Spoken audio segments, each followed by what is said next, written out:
Fandi. Oke, sebelum mulai pembelajaran semuanya kabar dulu. Hari ini sehat semua.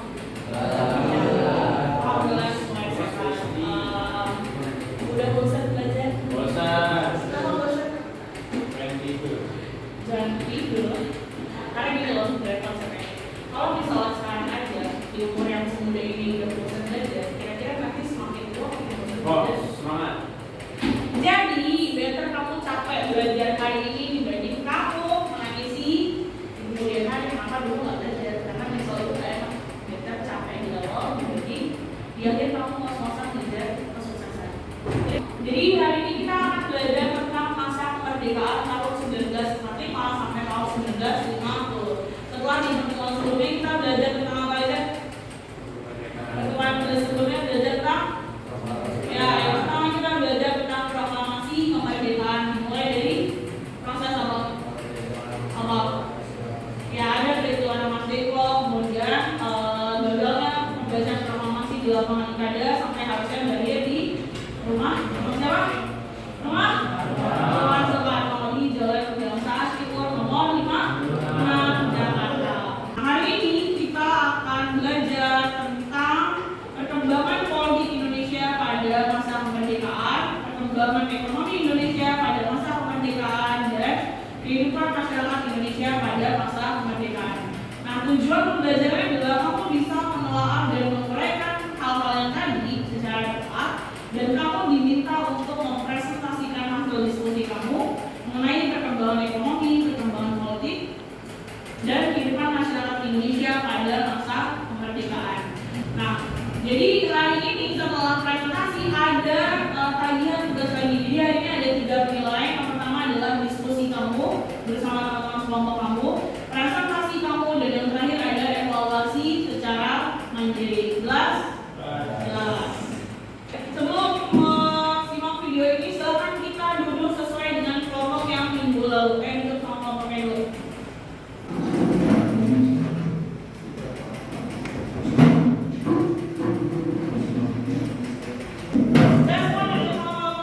Nah, oke. Sekarang kita simak dulu video berikut.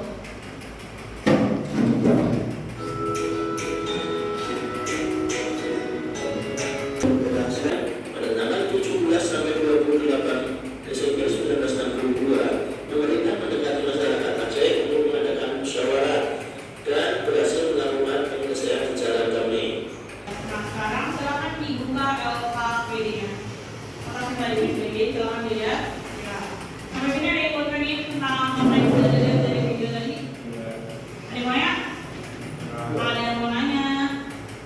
Nanya nggak? Nggak. Oke. Jadi sekarang silakan dibuat penjelasan dari yang tadi sudah kalian simak semua. Nanti hasilnya akan dipresentasikan ke depan. Jadi silakan diskusi sama teman kamu mau diisi apa. Nanti hasilnya dipresentasikan. Silakan dimulai sekarang.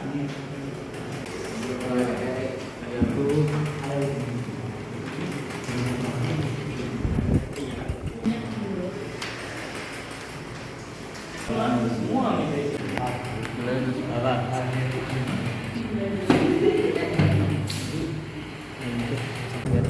sejarah kayak kayak titik penjajahan Lebaran.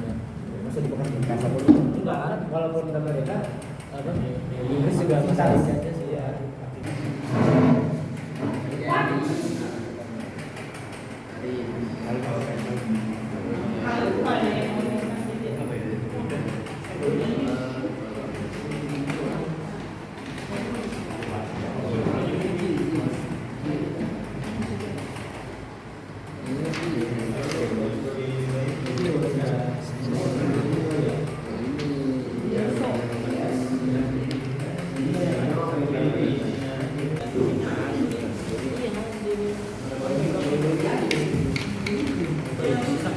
Silakan biarkan mereka memperkenalkan dirinya. Silakan. Assalamualaikum warahmatullahi wabarakatuh. Waalaikumsalam warahmatullahi wabarakatuh. Semuanya dulu diperkenalkan. Apa namanya? Ya silakan Vicky, mau nanya apa? Berapa sekolah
pinjaman nasional.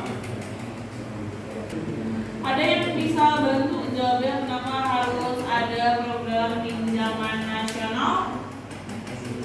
Ada yang bisa membantu menjawab?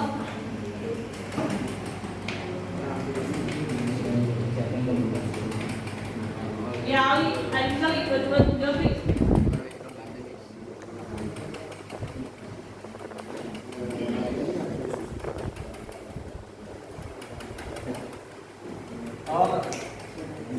Ya, selamat Vicky membantu menjawab pertanyaan dari Adli.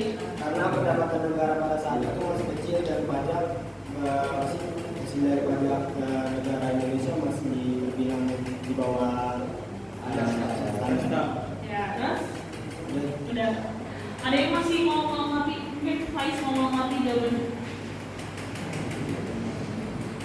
Ada yang mau menambahi? Kalau enggak bisa nambahin.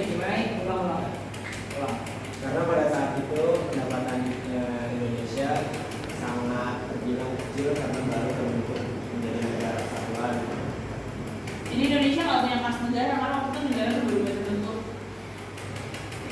Ya, terus?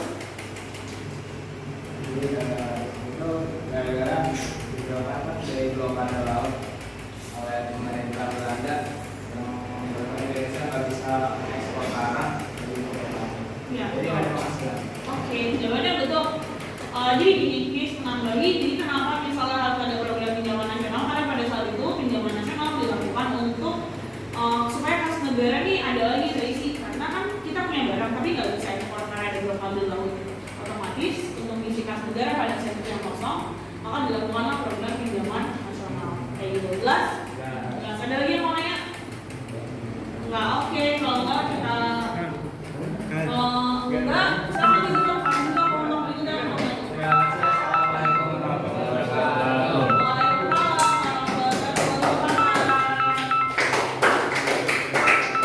Oke, sekarang silakan kembali ke tempat duduk yang semula dan dikerjakan bagian evaluasi DPD. Ya, oke. Ya, langsung jawabnya aja. Kalau udah sekarang langsung kumpulin ke sheet A. Ya, udah kumpulin.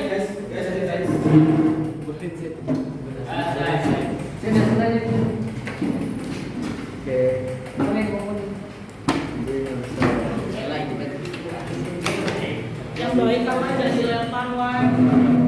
Sekarang kita review materi yang udah kita pelajari hari ini. Hari ini kita belajar apa aja? Simulan kita hari ini belajar apa sih? Ya, yang pertama adalah pengembangan kehidupan politik Indonesia pada masa kemerdekaan. Tadi siapa yang bahas? Adil. Ya, pada masa politik masa kemerdekaan itu, pertama Indonesia harus negaranya berbentuknya apa? Berdasarkan hasil KFW kalkulasi meja bulat, maka bentuk negara Indonesia berupa serikat bentuk bagian Republik Indonesia Serikat. Kemudian akhirnya ada transisi atau perubahan sehingga Indonesia berubah kembali menjadi KRI pada tahun 1950. Tahun 1950 Indonesia kembali lagi menjadi bentuknya ya NKRI. Lalu ada gangguan keamanan Indonesia pada masa kemerdekaan ada apa aja? Ya, ada PKI Madiun dipimpin oleh Poso, betul. Lalu ada DITI yang ada di mana aja DITI?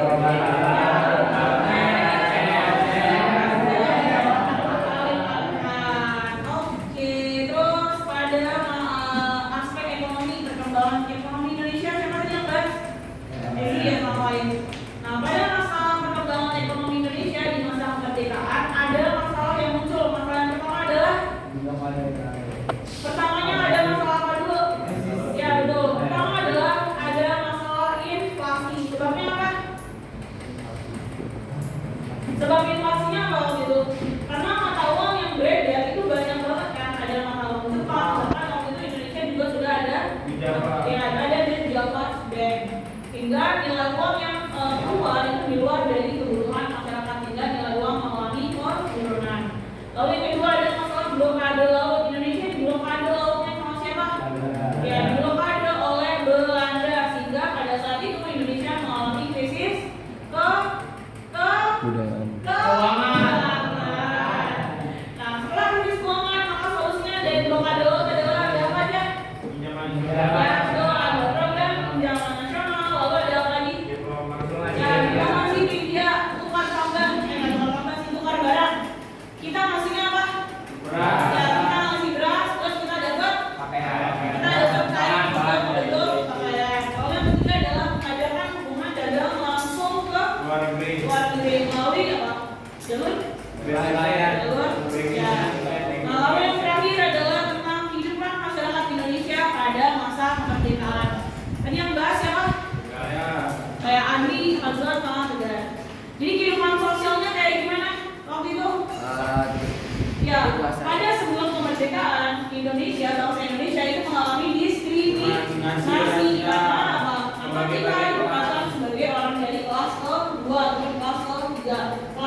dan kedudukan kita semua sama dalam masyarakat.